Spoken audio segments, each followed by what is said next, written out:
وہ بھی اس سفر میں جو عمرہ ہے۔ کئی اعتبار سے آج کا دن ہمارے لیے بہت ہی اہم ہے۔ ایک تو عمرہ کرنے کے لیے جا رہے ہیں، اور دوسرا رمضان کا مہینہ روزے کی حالت میں۔ اللہ اکبر۔ اللہ کے نبی صلی اللہ علیہ وسلم نے فرمایا کہ جب رمضان کے دنوں میں بندہ اللہ تبارک و تعالیٰ کو پکارتا ہے، جس وقت بھی دعا کرتا ہے، اللہ تبارک و تعالیٰ اس کی دعا کو سنتا ہے۔ اور خصوصاً جب افطار کا وقت ہوتا ہے، بندہ دعا کرتا ہے تو اللہ تعالیٰ اس کی دعا کو رد نہیں کرتا۔ تو میرے بھائیوں، اور سفر کے اندر جو دعا کرتا ہے بندہ، وہ اللہ تبارک و تعالیٰ قبول کرتا ہے، رد نہیں کرتا۔ تو ایک تو روزے سے ہے، روزہ کا مہینہ، رمضان کا مہینہ، دوسرا کہ آپ ابھی سفر میں ہیں اور اس وقت تو دو چیز شامل ہے، سفر بھی اور روزہ بھی۔ اس لیے میرے بھائیوں، اس میں ہمیں دعا کرنا ہے۔ میں نے جو آیت پڑھی ہے، اللہ تبارک و تعالیٰ فرماتا ہے، یا ایھا الذین آمنوا کتب علیکم الصیام کما کتب علی الذین من قبلکم لعلکم تتقون۔ اے ایمان والو، تم پر روزے فرض کیے گئے ہیں۔ دیکھو، ایسا نہیں ہے کہ صرف تم ہی پر فرض کیے گئے ہیں، تم سے پہلے بھی امت گزری ہے، ان پر بھی روزہ فرض تھا۔ اور روزہ کیوں فرض کیا اللہ تعالیٰ نے؟ کہا لعلکم تتقون، سمجھاؤ۔ تو میرے بھائیوں، روزہ فرض اس لیے کیا کہ بندہ اللہ تبارک و تعالیٰ کا اس کے ذریعے قربت حاصل کرے، متقی بن جائے، گناہ کو بخشوا لے۔ رمضان کے مہینے میں اگر کوئی آدمی رمضان کا مہینہ پاتا ہے اور گناہوں کی بخشش نہیں کرواتا ہے تو اس سے بدقسمت انسان کون ہوگا؟ اللہ کے نبی صلی اللہ علیہ وسلم نے ایک مرتبہ ممبر پر قدم رکھے، کہا آمین، دوسرے سینے پر قدم رکھا، کہا آمین، تیسرے سینے پر قدم رکھا، کہا آمین۔ ذرا غور کیجیے، میں اس حدیث کو افطار کے وقت میں پڑھا تھا، آج مختصر میں آپ کو بتانا چاہتا ہوں۔ اللہ کے نبی صلی اللہ علیہ وسلم آمین آمین کہہ رہے تھے، صحابہ کرام موجود تھے۔ صحابہ کرام نے دیکھا کہ آپ صلی اللہ علیہ وسلم آمین آمین کہہ رہے ہیں، پوچھا بعد میں صحابہ کرام نے کہ اللہ کے نبی صلی اللہ علیہ وسلم، ہم نے آپ لوگوں کو آج نئی چیزیں کی۔ کہا کیا ہے؟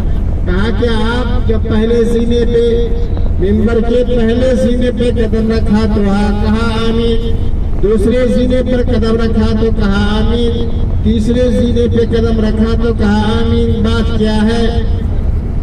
تب اللہ کے نبی صلی اللہ علیہ وسلم نے فرمایا، اے میرے ساتھیوں، اے میرے صحابیوں، جب میں پہلے سینے پہ قدم رکھا، جبرائیل امین آئے، کہا بعد من ادرک رمضان فلم یغفر لہ، ہلاکت ہے، بربادی ہے، تباہی ہے، گھاٹا ہے اس آدمی کے لیے جس نے رمضان کا مہینہ پایا اور اپنے گناہوں کی بخشش نہیں کروا پایا۔ تو میرے بھائیو، اس شخص کے لیے ہلاکت و بربادی ہے جس نے رمضان کا مہینہ پا کر اپنے گناہوں کی بخشش نہیں کروا پایا۔ یہ بددعا کون کر رہے ہیں؟ جبرائیل امین۔ تو اللہ کے نبی نے فرمایا کہ جب جبرائیل امین نے بددعا کیا تو میں نے کہا آمین۔ آمین کا مطلب کیا ہوتا ہے؟ آمین کا مطلب ہوتا ہے اللہ تو قبول کر لے، استجب، اللہ تو قبول کر لے۔ تو میرے بھائی غور کیجئے، یہ رمضان کا مہینہ، اس مہینے میں ہم لوگ ہیں اور ہم سے گناہ ہو چکے۔ کوئی بندہ ایسا ہے کہہ سکتا ہے کہ ہم سے گناہ نہیں ہوا ہے؟ کوئی ایسا؟ کچھ نہ کچھ تو گناہ ہو گیا ہوگا نا۔ بندہ انسان اگر گناہ کا نہ کرے تو انسان ہی نہیں، گناہ تو ہوتا ہے۔ تو جب گناہ ہوا ہے تو اس گناہ کی بخشش ہمیں کروانی چاہیے۔ تو رمضان کا مہینہ آیا، آپ خوش نصیب کہ اللہ تبارک و تعالیٰ نے یہ سنہرا موقع دیا رمضان کا، جس میں آپ روزہ رکھ رہے ہیں، اس میں گناہوں سے معافی اللہ تبارک و تعالیٰ سے منگوا لیں۔ دوسری چیز، دوسرے سینے پہ قدم رکھا تو کہا بعد من ذکرت عنده فلم يصلی علیک، ہلاکت ہے، بربادی ہے، تباہی ہے ایسے انسان کے لیے کہ جس کے پاس آپ کا نام لیا جائے اور آپ پر درود نہ بھیجے، یعنی صلی اللہ علیہ وسلم نہ کرے۔ مطلب یہ ہے کہ جب بھی نبی صلی اللہ علیہ وسلم کا نام آئے تو صلی اللہ علیہ وسلم کہنا چاہیے۔ من صلی علیہ صلاۃ واحدہ صلی اللہ علیہ وسلم، کہ جو آدمی ایک مرتبہ درود بھیجے گا اللہ تبارک و تعالیٰ اس پر 10 رحمتیں نازل کرے گا۔ مطلب یہ ہے کہ جب نبی کا نام آئے اور آپ نے کہا صلی اللہ علیہ وسلم، صلی اللہ علیہ وسلم جو آپ نے کہا تو اس پر اللہ تبارک و تعالیٰ 10 رحمتیں نازل کرے گا۔ اور اللہ تعالیٰ بھی قرآن کے اندر کہا بھیجا کرو۔ تو میرے بھائیوں، اللہ کے نبی صلی اللہ علیہ وسلم سے جب یہ کہا گیا تو آپ نے کہا آمین، تو اس پر بھی دعا کیا جبرائیل امین نے۔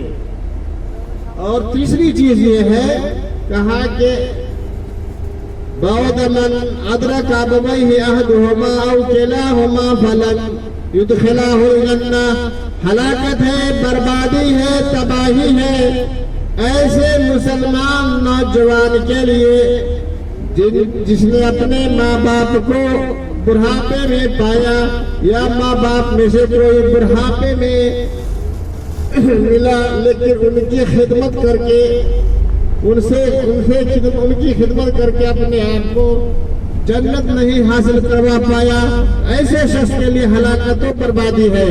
تو میرے بھائیو غور کیجئے، آپ کے پاس ماں باپ ہے، آپ کے پاس ماں باپ ہے، کیا آپ اپنے ماں باپ کو خوش رکھ پاتے ہیں؟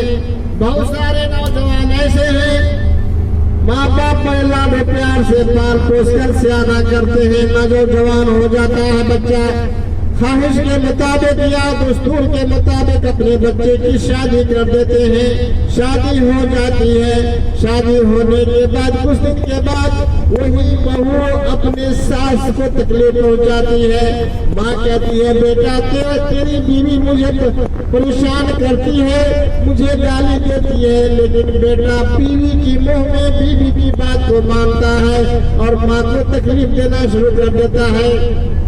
یہ بچہ، یہ نوجوان ہلاکت اور بربادی اسے ایسی کسی کے نوجوانوں کے لیے کہا گیا ہے۔ اسی طریقے سے بچہ جوان ہو آتا ہے، شادی کر دیتا ہے، ماں باپ کمانے کے لیے سعودیہ بھیج دیا، قطر بھیج دیا، سعودیہ قطر آیا، باپ نے بڑے پیار سے لاڈ سے پیسہ خرچ کر کے بیٹے کو بھیجا سعودیہ کمانے کے لیے، قطر کمانے کے لیے، دبئی کمانے کے لیے، تاکہ میرا بیٹا آئے گا کما کر تو مجھے آرام سے رکھے گا۔ لیکن بیٹا سعودیہ تو آیا، قطر تو آیا، دبئی تو آیا، یہاں کو پیسہ بھی کمایا، ماں باپ دعا کرتے رہے اللہ میرے بیٹے کو جہاں رکھنا خوش رکھنا۔ جب بیٹا یہاں سے نکلا، چھٹی میں گیا، وہاں گھر پہنچا، پہلے رات تو ٹھیک رہا، کل ہو کر کے بیوی کے کہنے میں، بیوی کے جھانسے میں آ گیا اور ماں باپ کو تکلیف دینا شروع کر دیا۔ اللہ اکبر! ماں باپ کتنی خواہش رکھتے تھے میرا بیٹا آئے گا تو ہمارے لیے طرح طرح کے سوغات لے کے آئے گا بدیش سے، لیکن بیٹا کیا لے کے گیا؟ اپنی بیوی کی محبت میں پھنس جاتا ہے اور ماں کو تکلیف دیتا ہے۔ ایسے ہی بیٹے کے بارے میں کہا کہ ہلاکت و بربادی ہے، تباہی ہے ایسے بیٹے کے لیے جس نے ماں باپ کو پایا تو لیکن اس کی خدمت کر کے جنت نہیں حاصل کروا پایا۔ میرے بھائی غور کیجئے، آج ہمارے ماں باپ کو بوڑھے ہو جاتے ہیں یا بیمار ہوتے ہیں، وہ کیا کہتے ہیں، کیا چاہتے ہیں؟ بچہ کہتا ہے کہ سمجھ نہیں پاتے ہیں کیا کہہ رہی ہے ہماری امی۔ مان لیجیے دیکھے ہوئے گا باپ ماں میں سے کوئی بوڑھا ہو جاتے ہیں تو آواز کم دھیرے دھیرے نکلتی رہتی ہے، بیٹا ماں باپ کچھ کہتے ہیں، بیٹا سن لو، کہتا ہے ہم سمجھ ہی نہیں پاتے ہیں۔ لیکن غور کیجئے جب آپ پیدا ہوئے تھے